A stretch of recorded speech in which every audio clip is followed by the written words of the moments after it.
Hi everyone, मेरा नाम है साजिद मैदान। तो आज के टॉपिक में हम बात करेंगे कि S-Log 3 की बेस्ट सेटिंग्स क्या हैं। देखिए, इससे पहले मैंने बहुत सारी वीडियोस बनाई हैं HLG के ऊपर या S-Log के ऊपर, लेकिन आज मैं डिटेल के अंदर बताऊंगा कि उसके अंदर जो नी है, कलर फेस है, डेप्थ है, ब्लैक गामा है, ब्लैक लेवल्स है, कलर मोड है, गामा है, मतलब हर एक डिटेलिंग के ऊपर मैं ये वीडियो बनाने जा रहा हूँ कि ये किस लिए इन प्रोफाइल्स के अंदर दिए रहते हैं।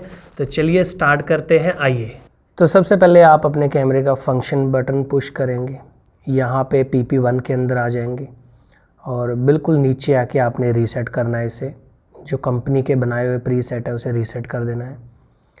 और सबसे पहले आता है ब्लैक लेवल्स। ब्लैक लेवल्स क्या है कि जो शेडो वाले एरियाज़ होते हैं, जहाँ पे ब्लैक पार्ट्स होते हैं, जहाँ पे थोड़ा सा जैसे हेयर हो गए या कहीं पे डार्क शेडो पड़ रही है, तो आप उसे निकाल सकते हैं शेडोज़ को। और जैसे 15 से लेके प्लस के और माइनस के 15, तो बेसिकली शेडो पार्ट को ज़्यादा नहीं निकालते हैं क्योंकि उसके अंदर फिर ज़्यादा नॉइस विजिबल होना स्टार्ट हो जाएगी, तो इसलिए इसे हमेशा +2 रखना है। जो गामा होता है बेसिकली मेजर है गामा, इसमें डिसाइड होती है कि कैमरा क्या डायनामिक रेंज उठाएगा। जैसे गामा में हम S-Log 3 रखते हैं। जैसे सिर्फ एग्जांपल के लिए बता रहा हूँ, कंपनी कह रही है जी मैं माइनस के 9 स्टॉप की डिटेलिंग दूंगी और प्लस के जो हाईलाइट्स पार्ट्स हैं उनकी 6 स्टॉप की डिटेलिंग्स आपको प्रोवाइड करूँगी। मतलब शेडोज़ और हाईलाइट्स की प्रॉपर आपको डिटेलिंग प्रोवाइड होती है इसके अंदर। इसे मेजर ये पार्ट है डायनामिक रेंज के अंदर आता है। उसके बाद आता है ब्लैक गामा। जो ब्लैक गामा होता है ये बेसिकली जो आपका कंट्रास्ट और शेडो वाला पार्ट होता है उसके अंदर काम आता है।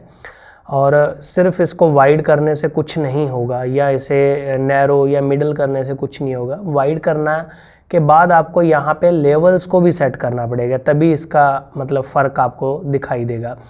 तो बेसिकली जो मैं शेडोज़ और कंट्रास्ट है मिडल या नैरो में नहीं करना चाहता, तो मैं पूरी स्क्रीन पे मतलब वाइड एरिया के अंदर करना चाह रहा हूँ। तो आप लोग क्या कर सकते हैं, लेवल्स को निकाल सकते हैं अपने हिसाब से। जैसे यहाँ पे आप थोड़ा सा देखेंगे फ़र्क। मैं बेसिकली जो डार्क पार्ट है उसे मैं 3 स्टॉप का बाहर निकालना चाहता हूँ। ब्लैक गामा है जो मैंने 3 स्टॉप अपर कर दिया है। और बेसिकली ये आपको बताया कि कंट्रास्ट और आपकी शेडोज़ को बाहर निकालता है। मतलब बड़ा कंट्रास्ट लुक अगर क्रिएट हो रहा है तो आप इससे सेट कर सकते हो। प्लस में जाएंगे या कंट्रास्ट सारी हटा देगा। और फ़िलहाल मैं इसे इतना रखूँगा और इसके बाद मैं वापस आता हूँ। और नी होता है बेसिकली हाईलाइट्स के लिए। कई बार क्लिपिंग होना स्टार्ट हो जाता है क्लिप वेदर के हिसाब से। जब बहुत ही ज़्यादा थोड़ा सा वेदर बारिश वाला होता है या बहुत ज़्यादा हार्ड धूप होती है, अलग अलग तरह के वेदर होते हैं, तो उसमें ये क्लिपिंग को रोकता है बेसिकली नी। इसे हमेशा बेसिकली ऑटो पे ही रखना चाहिए क्योंकि बार बार मौसम चेंज हो रहा है, बार बार अपना कैमरा घुमा रहे हो आप, तो ये बार बार आपको नहीं तो चेंज करना पड़ेगा। और बेसिकली आप इसे मैनुअल भी कर सकते हैं और ये वेदर के हिसाब से रहता है। जैसे इसे 97.5% रख के सेंसिटिविटी मिड रखनी है और जो मेजर पार्ट है इसका नीचे है मैनुअल। और स्लोप है जो आपने ये कितने स्टॉप आप माइनस या प्लस करना चाह रहे हैं, तो इसमें ज़्यादा कंफ्यूज होने की ज़रूरत नहीं है। ये बेसिकली आपके हाईलाइट्स पार्ट्स को डाउन करता है और इसे आप ऑटो पे रहने देंगे या अपने आप एडजस्टमेंट करता है। और नीचे आते हैं कलर मोड। कलर मोड मतलब ये कलर स्पेस है। जैसे adobe RGB, sRGB, DCI P3 हो गया, इसके अंदर भी Rec 709 हो गया। उसी तरह से वैसे इनमें से सबसे बड़ा जो कलर स्पेस होता है वो S-Garment होता है, लेकिन ये रॉ कलर्स होते हैं, कभी भी ये रखते नहीं हैं। इसमें कलर ग्रेडिंग करना थोड़ा टिपिकल होता है, तो हम हमेशा S-Garment 3.0 रखते हैं। इसकी कलर ग्रेडिंग करना बड़ा ईजिली होता है। ये कलर स्पेस है और सैचुरेशन है, अगर रिच कलर चाहते हैं तो कर सकते हैं, नहीं तो मैं नहीं चाहता। और कलर फेस क्या होता है, मान लीजिए जैसे इसके अंदर ग्रीन एंड रेडिश का मिक्सर होता है, जैसे ह्यू एंगल होता है। आप देखते हैं कि ग्रीन टिंट और मजेंटा टिंट को आप अगर निकालना या डालना चाहते हैं, अगर रेडिश टोन करना चाह रहे हैं, तो आप +7 और मजेंटा टोन करना चाह रहे हैं, रेडिश टोन, -7 तक आप जा सकते हैं, लेकिन इसका इस्तेमाल नहीं करेंगे। अगर टोन आएगी तभी इसका यूज़ करते हैं, नहीं तो 0 पे ही रहता है। कलर डेप्थ होता है कि RGB कलर्स हैं और उसके ऑपोजिट कलर्स होते हैं। कोई भी कलर इंडेक्स हो रहा है, RGB, रेड, ग्रीन, ब्लू, सियान, मजेंटा और येलो, ये RGB के ऑपोजिट कलर्स होते हैं। अगर आप निकालना चाहते हैं तो आप इजीली माइनस और प्लस आप कर सकते हैं कलर्स को, लेकिन फ़िलहाल ये भी 0 रहते हैं। उसके बाद डिटेल्स आता है।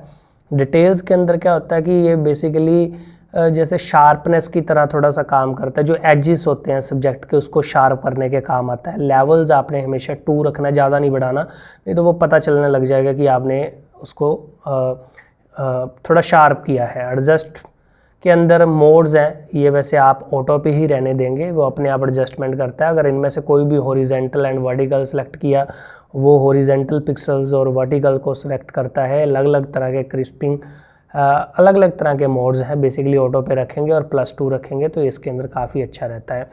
और बेसिकली आप देखते हैं कि इसकी जो सेटिंग्स हैं सिंपल, कि हमने जो रखा है black level +2, S-Log3, colour mode S-Gamut3.Cine और डिटेल लेवल +2, सिर्फ ये रखा है। उसी तरह से HLG के अंदर आते हैं।